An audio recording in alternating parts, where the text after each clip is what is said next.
नमस्कार श्रोताओं, उत्तराखंड मुक्त विश्वविद्यालय के कम्युनिटी रेडियो हेलो हल्द्वानी में आपका बहुत स्वागत है। 91.2 मेगाहर्ट्ज की रेडियो तरंगों पर आप इसे सुन पा रहे हैं। दोस्तों, आज है जियो इन्फॉर्मेटिक्स डे, है ना। और ये क्या है, ये वोकेबलरी क्या है, इसको इस फील्ड के एक्सपर्ट ही बेहतर बताएंगे। तो इस दिवस को कब से मनाया जा रहा है, क्या हैं फायदे इस दिवस के, इस पर विस्तार से बताएंगे। हम उत्तराखंड मुक्त विश्वविद्यालय में ज्योग्राफी डिपार्टमेंट में असिस्टेंट प्रोफेसर हैं डॉक्टर महेंद्र सिंह। उनसे हम बात करते हैं, वो हमारे स्टूडियो में इस वक्त मौजूद हैं। आपका बहुत बहुत स्वागत है महेंद्र जी। बहुत बहुत थैंक यू मैडम। तो मैं अपने श्रोताओं को बताऊं कि महेंद्र जी बहुत ही मेहनती और बहुत ही डायनामिक प्रोफेसर हैं। अभी बहुत तैयारी नहीं कर पाए हैं, लेकिन एक मोटी मोटी जानकारी आपको मिल पाएगी इस दिवस के बारे में। तो थोड़ा सा इन शब्दों पर अगर हम जाएं तो जियो इन्फॉर्मेटिक्स क्या होता है, हमारे श्रोताओं को मैं चाहती हूँ यहाँ से बताएं। ये बहुत अच्छा प्रश्न आपने किया कि जियो इन्फॉर्मेटिक्स क्या होता है। जियो इन्फॉर्मेटिक्स दो शब्दों से मिलकर बना है, एक है जियो और एक इन्फॉर्मेटिक्स। जियो मतलब होता है हम भू से लेते हैं, भू मतलब भूगोल से, भूगोल से, और इन्फॉर्मेटिक्स मतलब इन्फॉर्मेशन से। क्योंकि भू से संबंधित, भूगोल से संबंधित जो हमारे धरातल है, धरातल से संबंधित जो हमारी इन्फॉर्मेशन है, उसको हम सूचनाएं हैं, उसको हम जियो इन्फॉर्मेटिक्स कहते हैं। और जियो इन्फॉर्मेटिक्स में हम ये जो स्टडी करते हैं वो लोकेशनल स्टडी होती है, स्पेशल डिस्ट्रीब्यूशन से होता है, जो हम ज्योग्राफी में हम स्टडी करते हैं। बस जियो इन्फॉर्मेटिक्स बहुत ज़्यादा कुछ नहीं है, हमको बहुत ज़्यादा इधर उधर कहीं की बात नहीं करनी। जियो इन्फॉर्मेटिक्स सिंपली जो ज्योग्राफी है, ज्योग्राफी का कंप्यूटर बेस्ड स्टडी ही जियो इन्फॉर्मेटिक्स है। अगर आप ज्योग्राफी को अगर आपने कंप्यूटर में डाल दिया, कह सकते हैं। हाँ, एप्लीकेशन बेस्ड कह सकते हैं कि आप उसको बहुत समझने के लिए आसान हो जाता है और चीजें बहुत इजी बना देती है। तो ये क्या अभी हाल फिलहाल में ये आया है हाँ, फील्ड, या बहुत पुराना है? इसका इतिहास क्या है, दिवस क्यों मनाते हैं? क्योंकि दिवस तो अक्सर वही मनते हैं जिसके बारे में लोग अवेयर नहीं होते हैं। तो क्या इस फील्ड में भी एक बहुत ही अज्ञानता है, अभी भी मौजूद है? हाँ बिल्कुल मैडम, अभी हमारे देश में अभी थोड़ा बहुत तो इसमें काम होने लग गया है, मगर थोड़ा सा आपको इसका इतिहास बताता हूँ कि किस प्रकार से काम हुआ। ये बात है कनाडा देश की, और उसका एक ओटावा शहर है। उसमें शहर में जब ये हुआ कि जब कोई प्रकार की मैनेजमेंट, जैसे ओटावा शहर में मैनेजमेंट की जब समस्याएं आई, जब हुआ ये कि पानी की लाइन बिछनी है, बिजली की लाइन बिछनी है, कम्युनिकेशन वायर्स बिछनी है, अदर प्रकार के लाइन से बिछनी है। तो लाइन से बिछने में क्या परेशानी हुई कि अगर पानी वाला जा रहा है तो वो दूसरे के लाइन को डिस्टर्ब कर दे रहा है,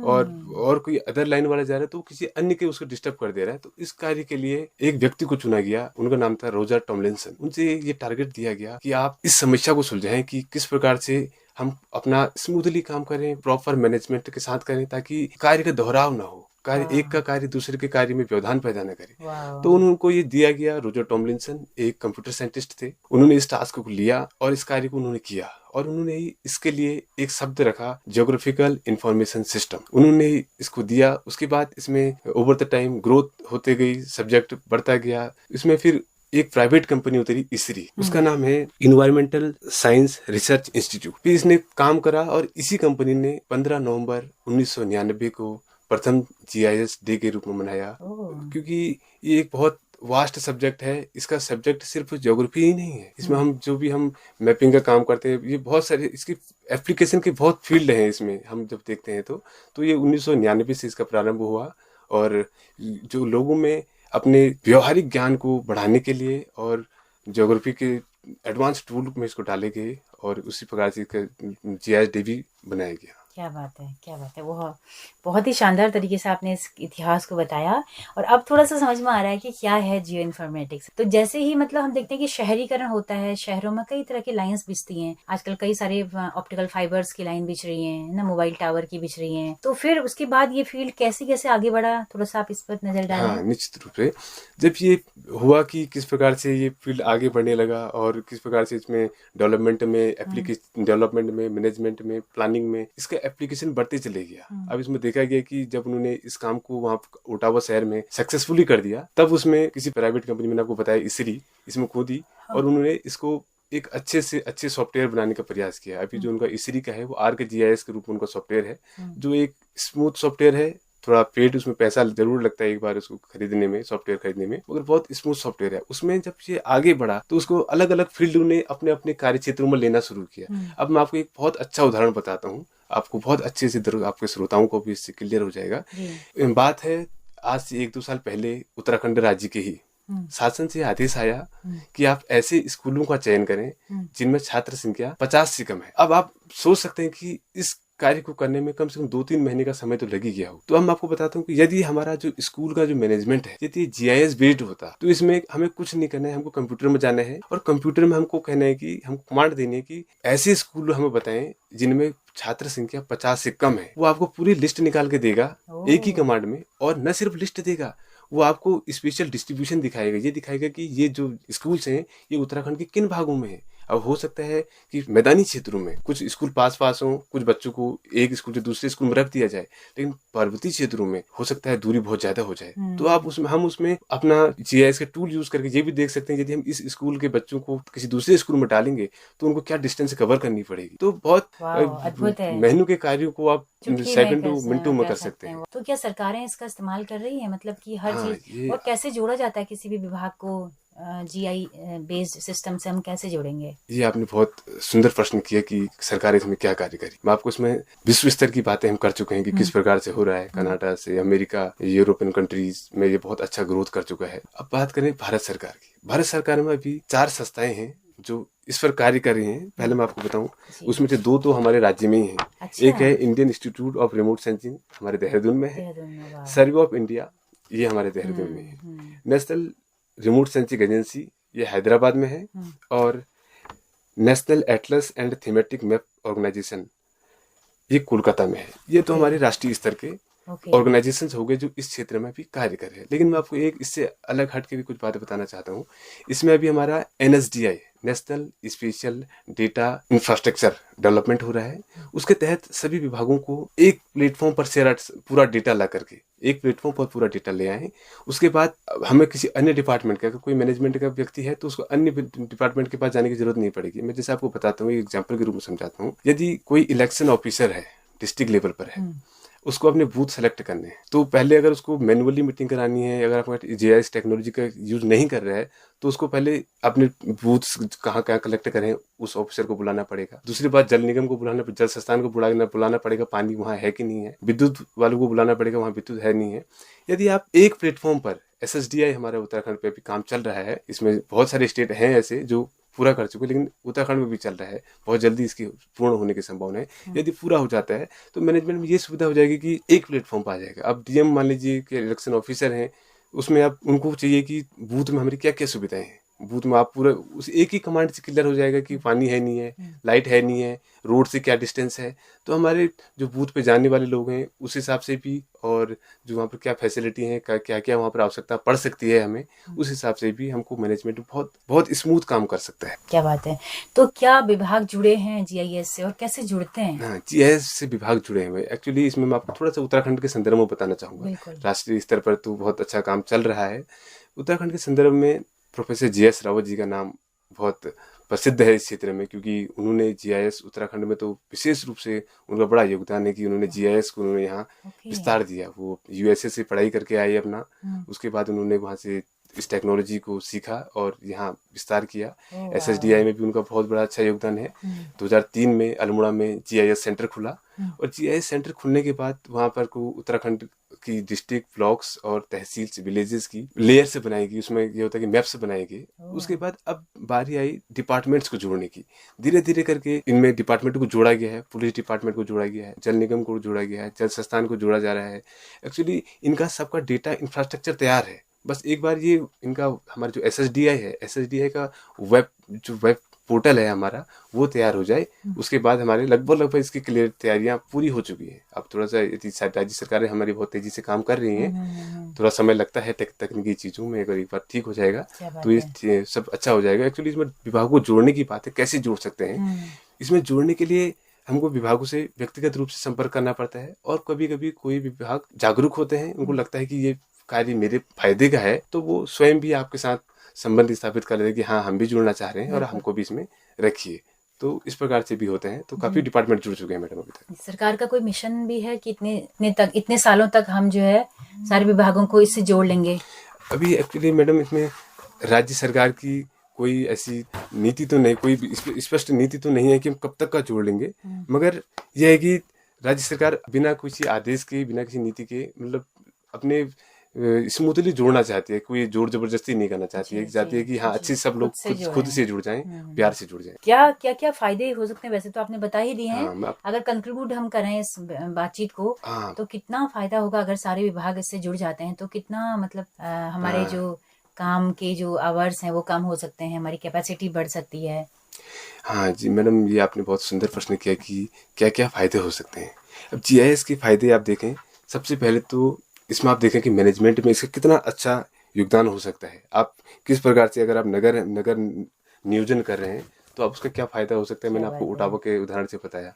यदि आप एजुकेशन डिपार्टमेंट में देखें, मैंने आपको बताया कि किस प्रकार से राज्य सरकार का आदेश आया कि 50 से कम छात्र संख्या वाले स्कूलों का चयन करें, उसमें किस प्रकार से उसका किया जा सकता है। इलेक्शन में का मैंने आपको बताया कि किस प्रकार से इलेक्शन में हम देख सकते हैं कि एक ही पोर्टल पर यदि डेटा आ जाता है तो इलेक्शन में जो रिटर्निंग ऑफिसर है होता है वो उसको कितनी सहूलियतें हो जाती हैं। उसके बाद मैं आपको इसमें थोड़ा सा और बताऊंगा, क्योंकि इसका यूज आजकल वर्तमान में रिसर्च में भी होने लगा है। क्लाइमेट चेंज में आप देखें, क्लाइमेट चेंज किस प्रकार से हमें प्रभावित कर रहा है। ग्लेशियर रिट्रीट हो रहे हैं, रिवर्स ड्राई हो रही हैं, कुछ तो ड्राई हो रही हैं, कुछ डेड हो चुकी हैं। अब किस प्रकार से हम देखें कि ग्लेशियर रिट्रीट होते हैं, अगर हम मैनुअली उसका अध्ययन करें, अगर हम जाके देखें इंच टेप से यदि उसका मेजरमेंट करें, ये कितना कठिन काम होगा। यदि आज से हम 30 साल पहले जाना चाहें, हम चाहें कि 1990 में क्या स्थिति थी गंगोत्री ग्लेशियर की, यमुनोत्री ग्लेशियर की, ये किसी व्यक्ति के लिए संभव नहीं है। लेकिन रिमोट सेंसिंग और जीआईएस इसको संभव बनाता है। इसमें ये दिखाता है कि उस टाइम पे हमारा ग्लेशियर का क्या क्षेत्रफल था और आज हमारा क्षेत्रफल क्या रह गया है। नदियों के इसी प्रकार से नदियों में भी दिखाता है कि किस प्रकार से उस टाइम पे पहले क्या स्थिति थी, आज क्या स्थिति है। उसके बाद डिजास्टर मैनेजमेंट में भी जीआईएस का बहुत अच्छा सा उपयोग किया जा रहा है और अच्छी संभावना इसमें है कि इसमें डिजास्टर मैनेजमेंट को किस प्रकार से जीआईएस का एप्लीकेशन का यूज किया जाए। एग्रीकल्चर है, एग्रीकल्चर में देखें ड्रोन टेक्नोलॉजी। अब वर्तमान में दवाइयों का छिड़काव, यहाँ दवाइयों का ही नहीं, मैं तो देहरादून गया था एक कॉन्फ्रेंस में, मैंने वहाँ देखा कि एग्रीकल्चर से कोई पूसा से आए थे दिल्ली से, एक्चुअली सर का नाम तो मैं याद नहीं कर पा रहा हूँ, मगर उन्हें दिखाया कि किस प्रकार से ड्रोन टेक्नोलॉजी का यूज हम इरिगेशन में भी कर सकते हैं। तो उन्होंने दिखाया, उन्होंने प्रेजेंटेशन, बहुत अच्छा प्रेजेंटेशन दिया उन्होंने कि हम ड्रोन टेक्नोलॉजी का इरिगेशन में यूज करके कैसे वाटर रिसोर्स का ऑप्टिमम यूज कर सकते हैं, कैसे हम उसका कर सकते हैं बर्बादी की उसको बिल्कुल सब तक सिंचाई पहुंच भी जाए हर पौधे तक, बिल्कुल और पानी भी कम लगे। दूसरा उसमें नेचुरल रिसोर्स मैनेजमेंट का। अब नेचुरल रिसोर्स मैनेजमेंट में बहुत बड़ा टास्क है, आपको मैं थोड़ा सा इसमें ब्रीफ करना चाहूंगा। अब सपोज मान लीजिए कि वन संसाधन है, अब वन संसाधन में आग की क्या समस्या होगी है, ये किसी से छुपा नहीं है। आग वर्तमान समय में उत्तराखंड के, बहुत उत्तराखंड ही नहीं कहूँ तो पूरे हिमालयी क्षेत्रों में काफी परेशानी करता है, जनवरी से मई तक का। तो इसमें अगर हम फॉरेस्ट फायर को हम कंट्रोल करना चाहते हैं, हमारे पास ऑन द स्पॉट जो हमारे टेक्नोलॉजी है जो हमें तुरंत उसी समय की सूचना दे देती है। तो उससे हम क्या करते हैं, जैसे आग लग गई कहीं पे, हमको रिमोट सेंसिंग और जीआईएस तकनीक के माध्यम से पता चल जाता है कि उस स्थान पर आग लग गई है।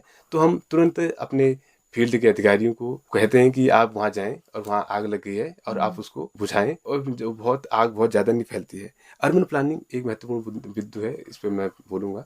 अर्बन प्लानिंग में अब वर्तमान समय में नगरीकरण, नगर एक्सपेंड कर रहे हैं तो बहुत तेजी से कर रहे हैं। वेस्ट डिस्पोजल कितना बहुत बड़ी कितनी क्राइसिस हो रही है, क्योंकि इतने बड़े बड़े ऊंचे पहाड़ खड़े हो गए कूड़े के।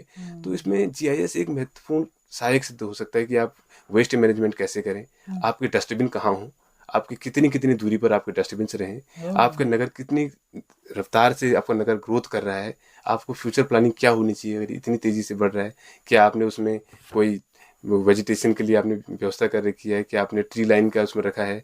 तो बहुत सारी अपॉर्चुनिटीज हैं। अब हमारे उत्तराखंड ओपन यूनिवर्सिटी है, इसको हम देखें तो हमारे बहुत सारे रीजनल सेंटर हैं और स्टडी सेंटर हैं, क्या हम उसको मैप में ला सकते हैं? अब ये एक प्रश्न है कि हम मैप में ला सकते हैं कि नहीं ला सकते हैं, लेकिन मैं कहता हूँ कि हाँ मैप में ला सकते हैं। मैं कहता हूँ हाँ कि हमारे यहाँ जो हल्द्वानी में बैठे हैं हम लोग, हम देख सकते हैं कि हमारे रीजनल सेंटर कहाँ कहाँ है वहाँ। अच्छा, मैप में लाने की प्रक्रिया क्या होती है? हाँ, मैप में लाने की प्रक्रिया मैडम, इसमें हमारा लैटिट्यूड एंड लॉन्गिट्यूड होता है एंड एलिवेशन होता है, XYZ कहते हैं इसको। हमारे पास 3 डेटा की आवश्यकता होती है। यदि ये 3 डेटा हमको मिल जाता है तो हम उस बिंदु को अपने मैप में ले आते हैं। मैप में लाने के बाद हम उसमें एट्रीब्यूट डेटा ऐड करते हैं। जैसे मान लीजिए कि रीजनल सेंटर आपका रानीखेत है, अब रानीखेत में हम ये देखेंगे कि रीजनल सेंटर में हमारे कौन कौन से कर्मचारी हैं, वहाँ से कौन, वहाँ पूरी डिटेल आप उसमें रख सकते हैं। उसमें आप ये नहीं है कि कुछ नहीं, आप सब रख सकते हैं, वहाँ कर्मचारी कौन है, कब उनका कॉन्टैक्ट नंबर क्या है। यदि मान लीजिए कि आपको कॉन्टैक्ट नंबर चाहिए, अब आपको इधर उधर भागना पड़ेगा कि कॉन्टैक्ट नंबर कहाँ मिलेगा, फाइलें उठानी पड़ेंगी। आप सॉफ्टवेयर खोलिए, आप रानीखेत रीजनल सेंटर डालिए,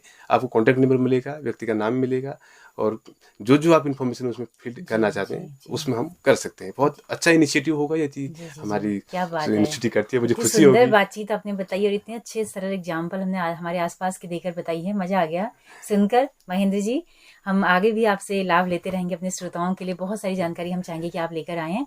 आखिरी में चलते चलते पूछना चाहूंगी कि जैसे जो जीपीएस सिस्टम आज है ना, जिससे हम गूगल मैप है उससे पूरे हम देख पा रहे हैं कि किसका घर, अपने घर तक को हम देख पाते हैं, गाँव में अपने पहाड़ के गाँव को देख पा रहे हैं, तो ये सब क्या आपस में जुड़ा हुआ है? रिमोट सेंसिंग है, थोड़ा सा रिमोट सेंसिंग के बारे में भी चलते चलते थोड़ा सा बता दें। रिमोट सेंसिंग के बारे में आपको थोड़ा सा इसमें और जोड़ देता हूँ। रिमोट सेंसिंग और जीआईएस, जीआईएस भौगोलिक सूचना तंत्र है, रिमोट सेंसिंग जीपीएस और अदर मैप्स जो हैं वो इसके एक पार्ट है, जिसमें कि जीपीएस एक महत्वपूर्ण पार्ट है, जो कि फील्ड से हमको सूचनाएं एकत्रित करने में एक मील का पत्थर साबित होता है। जब हम जीपीएस का बात करते हैं तो जीपीएस हमको एक फील्ड पर एक्यूरेट इन्फॉर्मेशन देता है। एक्चुअली अभी बाहर की टेक्नोलॉजी है तो इनने कुछ 15 मीटर का रखा हुआ है, 15 मीटर आगे पीछे कुछ भी हो सकता है, मगर जीपीएस हमको एक जीआईएस का टूल है जो फील्ड से डेटा कलेक्ट करता है।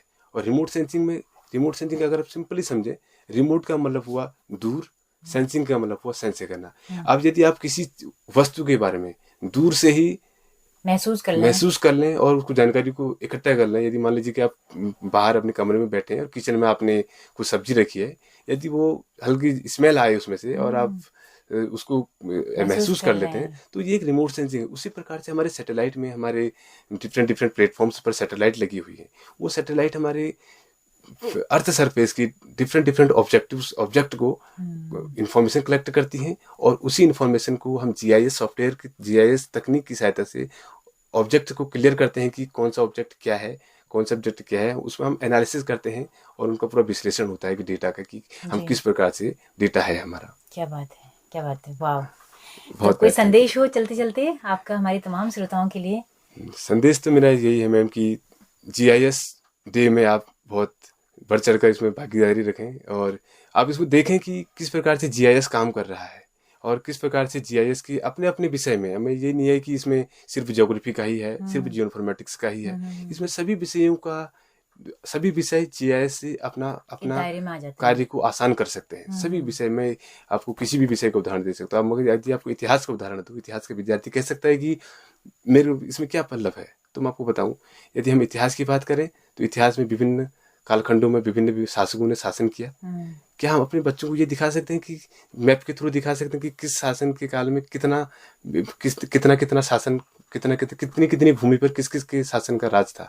इस प्रकार से हम दिखा सकते हैं। आप देखें कि हिस्ट्री में एविडेंसेस कलेक्ट किए जाते हैं, टेम्पल्स का बहुत डिफरेंट हम मैप में दिखा सकते हैं कि कौन कौन से एविडेंस हमें कहाँ से मिला। इसी प्रकार से बहुत वास्ता। हिंदी का ले लें, अब हिंदी का विद्यार्थी कह सकता है कि इससे मेरा क्या वास्ता, मगर हिंदी में आप देखें उत्तराखंड में डिफरेंट डायलेक्ट्स हैं, बहुत बोलियां हैं। क्या हम बोलियों को मैप में ला सकते हैं क्या? ये प्रश्न है, ये चैलेंजेस हैं, ये लेने पड़ेंगे। यदि हम इसमें कार्य प्रारंभ करें, निश्चित रूप से किसी न किसी निष्कर्ष पर पहुंचेंगे। तो इसको हमें एक बार देखना और सीखने की आवश्यकता है मैडम। क्या बात है महेंद्र जी, तबीयत खुश होगी आपके तमाम सारे एग्जाम्पल्स को देखकर। मुझे लगता है कि हमारे श्रोता भी जो जिन्होंने आज तक केवल ये शब्द सुना होगा या कईयों ने शब्द भी नहीं सुना होगा जियो इन्फॉर्मेटिक्स, वो आज बहुत ही बेहतर तरीके से इस वार्ता के जरिए इस शब्द को समझ पाए होंगे और समझ पाए होंगे कि इसके आने से कितनी बड़ी रिवोल्यूशन हो सकती है, हमारे काम में, हमारी क्षमताओं में कितना इजाफा हो सकता है। तो बहुत शुक्रिया महेंद्र जी, इतना कीमती वक्त आपने दिया और इतनी अच्छी इन्फॉर्मेशन इतने सरल शब्दों में हमारे श्रोताओं के साथ साझा की। बहुत बहुत शुक्रिया आपका। जी मैम, आपने मुझे ये अवसर प्रदान किया कि मैं यहाँ पर बैठ के आपके साथ कुछ बातें कर पाऊँ, बस यही है मैम। जी, तो अब हम अगले आपको चैलेंज, मतलब एक टास्क देते हैं कि आप तमाम सारी जो ऐसी जानकारियां हैं ज्योग्राफी की, जियो इन्फॉर्मेटिक्स की रिमोट सेंसिंग से संबंधित हमारे श्रोताओं के लिए पूरा एक सीरीज लेकर आप आएंगे 10-15-20 एपिसोड की। तो बिल्कुल हमारे मैडम, श्रोता बिल्कुल। उसका इंतजार करेंगे। तमाम लिसनर्स भी इस वक्त हमें सुन रहे हैं और लर्नर्स भी हैं जो विश्वविद्यालय के स्टूडेंट हैं, तो उनके लिए हम उम्मीद करेंगे हाँ, कि आप जल्दी ही कुछ अच्छा लेकर हाँ, आएंगे। बिल्कुल मैडम, मैं प्रयास करूंगा कि अच्छे से बहुत आसान से शब्दों में लेके आऊँ जी ताकि जी हमारे लर्नर्स तक वो बात पहुंच जाए। जी जी, क्या बात है। तो दोस्तों, बहुत आप सबका भी बहुत शुक्रिया इस कार्यक्रम में अंत तक हमारे साथ बने रहने के लिए। निश्चय ही आपको आज की वार्ता बहुत अच्छी लगी होगी और अपना फीडबैक हमें जरूर दीजिएगा। जैसा कि हम बोलते हैं कि हमारा रेडियो एक सामुदायिक रेडियो है जिसकी पहुंच रेडियो में केवल हल्द्वानी शहर तक है। लेकिन अगर आप दूर दराज पहाड़ों में हैं, कहीं चमोली में हैं, मुनस्यारी में हैं, देश के किसी और हिस्से में हैं, तो हमारे यूट्यूब चैनल के जरिए आप इन कार्यक्रमों को सुन सकते हैं। हेलो हल्द्वानी नाम से यूट्यूब चैनल है, फेसबुक पेज है, इंस्टा अकाउंट है। आपके फीडबैक का बहुत बेसब्री से इंतजार रहेगा। तो हमारे बहुत ही डायनामिक और बहुत ही अच्छे professor, assistant professor Mahendra ji के साथ में अपने रेडियो मित्र सुनीता भास्कर को दीजिए इजाजत। नमस्कार। बहुत बहुत थैंक यू मैडम।